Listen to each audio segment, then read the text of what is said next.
Hai guys, welcome back to my YouTube channel. Jadi, gara-gara aku posting video ini di TikTok dan banyak banget yang suka, tapi videonya kecepetan. Nah, di sini aku bikin tutorialnya sesuai request kalian, versi pelannya.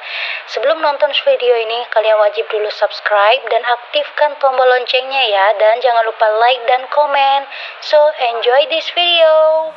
Closed doors, I'm a fool for your love.